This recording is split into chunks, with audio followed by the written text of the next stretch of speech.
Hello everyone, this is Rubos Raskwa. আজিৰ ভিডিঅ'টোত এটা টেষ্টৰ বিষয়ে ক'বলৈ ওলাইছো যেটো প্ৰত্যেক বছৰে জিজ্ঞাসে আয়োজন কৰি আহিছে মেট্ৰিক দিয়া যিসকল ছাত্ৰ-ছাত্ৰী থাকে দশম শ্ৰেণীৰ তেওঁলোকৰ মেট্ৰিকৰ পৰীক্ষাৰ আগত এটা টেষ্ট পতা হয় মক টেষ্ট পতা হয় আৰু এই মক টেষ্টটো গোটেই ৰাজ্যতে হয় বেলেগ বেলেগ ডিস্ট্ৰিক্টত হয় আৰু তাৰে বেলেগ বেলেগ চেণ্টাৰ থাকে ধৰক জুৰহাটত এটা চেণ্টাৰ আছে গোলাঘাটত এটা চেণ্টাৰ আছে গুৱাহাটীত চেণ্টাৰ কিছুমান আছে তেনেকুৱা ধৰণে চেণ্টাৰবোৰ থাকে আৰু সেই চেণ্টাৰবোৰতে এক্সামটো হয় আৰু সেই এক্সামটোত ক্লাস 10 ৰ সিলেবাসৰ ওপৰত হয় মানে প্ৰি মেট্ৰিক বুলি ক'ব পাৰো যেটো আমাৰ মেট্ৰিক হয় যেনেকৈ আমি প্ৰি বোৰ্ড কওঁ যেনেকৈ টেষ্ট পৰীক্ষা বুলি কওঁ তেনেকৈ এটো এটা টেষ্ট পৰীক্ষাই হয় আৰু এই টেষ্ট পৰীক্ষাটো গুটেটো মেট্ৰিকৰ বোৰ্ডৰ যেটো এক্সাম হয় তাৰ প্যাটাৰ্নতে হ'ব গতিকে তোমালোকে মেট্ৰিকত কেনেকুৱা এটা অভিজ্ঞতা পাবা সেই অভিজ্ঞতাটো আগতেই অনুভৱ কৰিব পাৰিবা যদি জিজ্ঞাসাৰ পৰীক্ষাটো দিয়া যেহেতু তোমালোকৰ স্কুলত প্ৰি বোৰ্ড পাতিবই টেষ্ট পৰীক্ষা পাতেই কিন্তু বেলেগ এখন স্কুলত গৈ পেলাই এটা টেষ্ট পৰীক্ষা দিয়াটো মেট্ৰিকৰ নিচিনাকৈ এটা দৰকাৰী বা প্ৰয়োজনীয় অনুভৱ বুলি ভাবো মেট্ৰিক দিয়াৰ আগত গতিকে এই পৰীক্ষাটো দিলে তোমালোকে নিজৰ স্কুলত নহয় নিজৰ স্কুলৰ পৰা আতৰৰ বেলেগ এখন স্কুলত যেতিয়া দিবা তেতিয়া মনত কেনেকুৱা ধৰণৰ অনুভৱ হয় এই কথাবোৰ গম পাবা আৰু লগতে পেপাৰৰ প্যাটাৰ্নটো তোমালোকে পাই যাবা লগতে সেই অভিজ্ঞতাখিনিও হ'ব যিখিনি তোমালোকে মেট্ৰিকত পাবা সেই কাৰণে এই পৰীক্ষা দিয়াটো দৰকাৰী বুলি ভাবো হয়তো তোমালোকে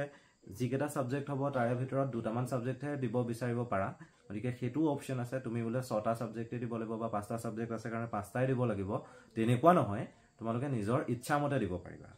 এটা পৰীক্ষাটো কেতিয়া হ'ব মই কৈ দিছো ডিসেম্বৰৰ 22 তাৰিখে হ'ব ডিসেম্বৰৰ 28 তাৰিখে হ'ব 28 তাৰিখ খালি স্যাটাৰডে আছে আৰু ডিসেম্বৰৰ 29 তাৰিখে হ'ব হেতু হৈছে সানডে খালি ডিসেম্বৰৰ 22 তাৰিখে দুটা সাবজেক্ট একেদিনাই পৰিছে যেটো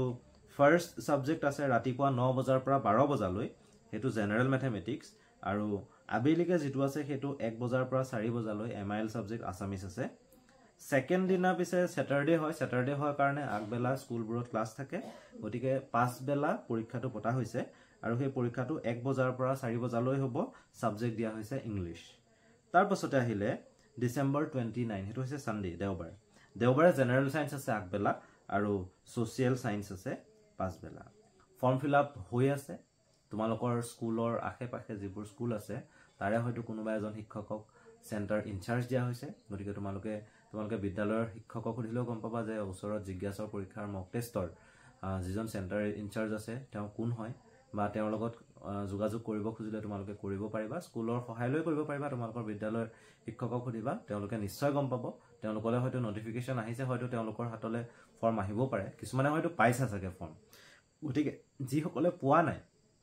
নোপোৱাসকলক কৈছো এই পৰীক্ষাটো দিয়াটো অতিশয় দৰকাৰী পৰীক্ষাৰ এটা ফৰ্ম ফিল আপৰ নিশ্চয় মাসুল থাকিব সেই মাসুলটোৰ কথা ইয়াত উল্লেখ নাই হয়তো 150 180 তেনেকুৱা ধৰণৰ কিবা কিবি হ'ব থাকে সেই কথাটো মই এতিয়া তোমালোকক স্পেসিফিক্যালি কৈ দিব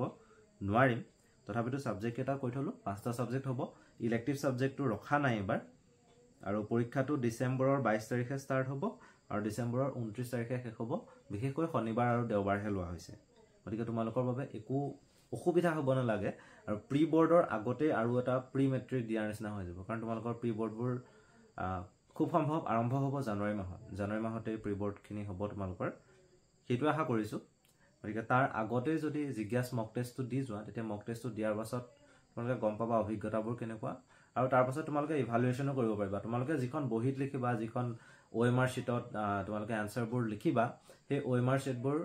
এক্সপেৰিয়েন্স টিচাৰে চেক কৰি পেলাই তোমালোকৰ হাতলৈ আকৌ পঠিয়াব তোমালোকৰ স্কুললৈ পঠিয়াই দিব আকৌ স্কুলে তোমালোকৰ হাতত দিব তেতিয়া তোমালোকে গম পাবা যে একচুয়ালি তোমালোকে পৰীক্ষাটোত কি ভুল কৰিলা বা কোনখিনি শুধৰাব লগিয়া আছে তেওঁলোকে ভালদৰে লিখিত ৰূপত সেইখিনি দি দিব গতিকে তোমালোকে পৰীক্ষাটো দিবলৈ চেষ্টা কৰা দিলে তোমালোকৰ ভাল হ'ব মেট্ৰিকত যেটো অভিজ্ঞতা সেই অভিজ্ঞতাটো তাৰ আগতে পাবা ইয়াকে কৈ মই আজিৰ ভিডিওটো সামৰিলো ধন্যবাদ